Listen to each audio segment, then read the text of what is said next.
आपका मन जो इतना चिंता करता रहता है, इतना चिंता करता रहता है, उसके पीछे एक बहुत बड़ा कारण यह भी है कि हमें ईश्वर की जात पर भरोसा नहीं, ईश्वर को हमने खोजा नहीं, ईश्वर से हमारा प्रेम नहीं, ईश्वर से मन का संबंध जोड़ा नहीं, और मैं करते रहते हैं।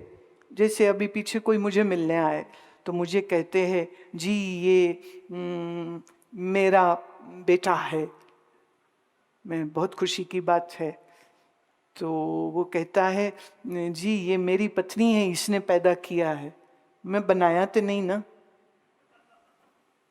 ऑन ऑर्डर बनाया तो नहीं ना।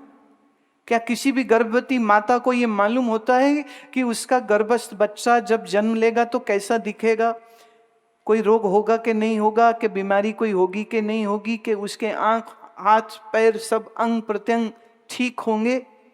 अल्ट्रासाउंड से डॉक्टर कई बार जान लेते हैं, कुछ टेस्ट करके पहचान लेते हैं। लेकिन वो माँ तो ये तो नहीं कह सकती ना कि बच्चे को मैंने बनाया। उसकी गर्भ में भ्रूण पलता है सिर्फ, और माता के जरिए उसका जन्म होता है। लेकिन जन्म तो शरीर का हो रहा है। इस शरीर के अंदर जो जीव है, उस जीव का इन पिता के साथ वास्तव में कोई संबंध होता नहीं है। ये कर्म की गठड़ी है, जो कोई बेटा बन जाएगा तुम्हारा, कोई बेटी बन जाएगी, कोई माँ बाप तुम्हारे बन जाएंगे। अच्छा एक बात बताओ, तुम दुखी किससे होते हो? मैं आपसे पूछती हूं, सेक्टर 57 में रह रहे मिस्टर अग्रवाल, क्या वो आपको दुख दे रहे हैं? आप कहोगे कि किसका नाम ले रहे हैं आप, मैं तो उसको जानता भी नहीं, तो वो मुझे दुखी कैसे कर सकते हैं? तो इसका मतलब दुख देने वाले को तुम्हारा पहले अपना होना पड़ता है। दुख कौन देता है? जो तुम्हारा दोस्त है या रिश्तेदार है या पड़ोसी है या बिजनेस पार्टनर है, बॉस है या जूनियर है। कुछ रिश्ता तो होना चाहिए ना। दुख किससे मिलते हैं? अपनों से। सुख भी किससे मिलते हैं? सुख भी अपनों से मिलते हैं। तो अपनों से जो सुख मिलता है और अपनों से जो दुख मिलता है, ये जो सुख दुख का संबंध बना है, ये तुम्हारे ही पूर्व के कर्म के कारण बना है। जैसे बीज लगाया हमने आम का, तो 6-7 वर्ष में वो फल देने लग जाएगा। ऐसे ही हमारे द्वारा किए कर्म का बीज कब फल देगा, इसके लिए तो फिर फलित ज्योतिष की तरफ जाना पड़ेगा। फिर फलित ज्योतिष की तरफ जाना पड़ेगा। लेकिन यह बात सच है कि कोई अनावश्यक और कोई गैर और कोई अनजान न तो तुमको दुख दे सकता है, न तो तुमको सुख दे सकता है। दुख देने वाले भी अपने होते हैं, सुख देने वाले भी अपने होते हैं, और हम अपनों की ही चिंता करते रहते हैं। किसी के जाऊं ना तो कहते, जी मेरा घर दे, मेरा घर, मैंने इटली से मार्बल मंगाया, ये देखिए, ये जो मेरे यहाँ पर जो सामान लगा है ना किचन में, सारा जर्मनी से आया है, ये मेरा वहाँ से आया, ये मेरा वहाँ से आया। मैंने पूरी इंटरनेशनल शॉपिंग करने के बाद घर बना, बहुत सुंदर घर।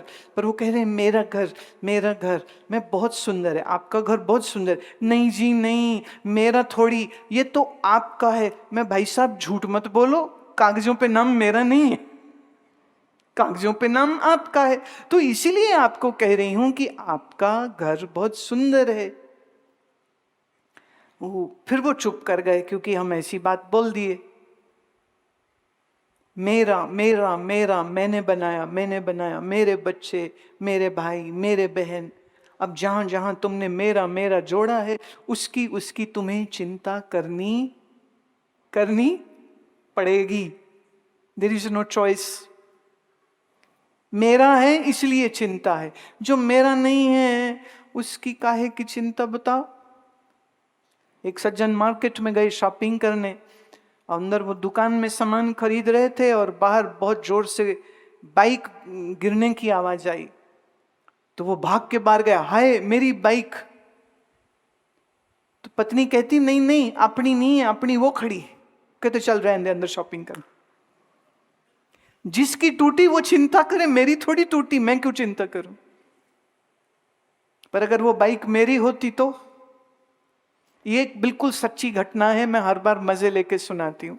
एक बार मैं लंदन में थी, मेरे जो होस्ट थे वो कहते कि सेंट्रल लंदन की ना लाइट्स बड़ी सुंदर होती है, आज ना आपको रात को लेके चलना है। और उन दिनों मैं रात को भोजन करती थी, अब तो नहीं करती हूँ। तो मैंने कहा ठीक है चलते हैं।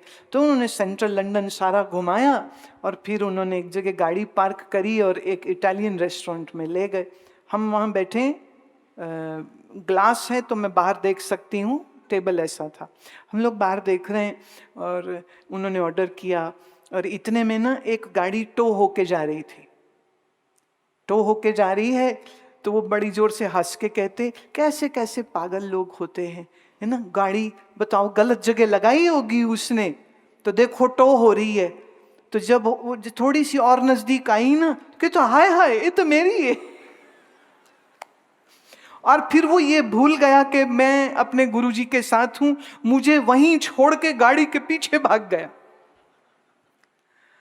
अब मैं खड़ी हूं कि मैं क्या, अब मेरे पास पैसे भी नहीं, मेरे पास पैसे नहीं और फोन भी मेरे पास नहीं है। तो उसकी पत्नी मेरे साथ खड़ी है, कहती अब वो भी करी जाए, हाय गड्डी चली गई, अब तो बड़ा बड़ा नुकसान हो जाएगा। ये कोई 15-16 साल पुरानी बात है, तब 1000 पाउंड का फाइन था वहां पर। तो वो तो बिल्कुल रो रही है, उन्हें ये भूल गया कि मैंने भोजन करना है, ये भूल गया कि, तो वो अपना, खैर फिर बाद में जब कैसे तैसे वो उस जगह पे पहुंचे जहां इंपाउंडेड गाड़ियां रखते हैं, फाइन पे किया, गाड़ी ली, तो उसकी सांस को सांस आया। जब तक वो मेरी नहीं है तब तक वो हंस रहा था कि कैसे बेवकूफ लोग हैं, कैसे गाड़ी खड़ी करते, देखो जारी दो, देखो जारी। जैसे पता चला अपनी है तो सब कुछ चेंज हो गया। चिंता कौन देता है? मेरापन। जहां जहां मेरे काम ठप्पा लगा देते हैं वहीं वहीं वहीं वहीं चिंता आती है। अब आप कहेंगे कि हम मेरा ना कहें तो हम जिए कैसे, जो मेरा है वो तो मेरा है। नहीं नहीं नहीं प्यारे, मैं यही तो कहना चाह रही हूं, जो कुछ भी तुम्हारा है वो वास्तव में तुम्हारा है कहां? क्या ये शरीर आपका है? हाँ? Do you have any ownership unto your body? If yes, then tell me for how long you will live. इस शरीर का ओनरशिप हमारे पास नहीं है। शरीर मिला है, राइट? शरीर हमें मिला है और इस शरीर के जरिए हम जी रहे हैं, लेकिन ये शरीर मेरा वास्तव में है नहीं। इस शरीर की मालकियत तो ईश्वर की है। अब कहानी यहां आके बदलती है। जब ये शरीर मेरा नहीं है, शरीर ईश्वर का है, ईश्वर सर्वत्र है, ईश्वर मेरे ही भीतर बाहर बस रहा है। तो जब ये शरीर ईश्वर का है तो इस शरीर के माता पिता भी उसी के हुए, बहन भाई भी उसी के हुए, तो सारे कुछ की मलकियत तो हो गई ईश्वर की। तो फिर चिंता किसको करनी चाहिए, मुझे के ईश्वर को? चिंता फिर मैं करूं कि ईश्वर करे चिंता? अब चक्कर क्या है, जहां तुम मैं का राग अलापते हो वहां तुम रावण हो जाते हो, और रावण बनोगे तो मरना पड़ेगा। जहां तुम मैं छोड़ करके तू तू तू तू कहने लग जाओगे, चिंता को कोई कारण नहीं रह जाएगा।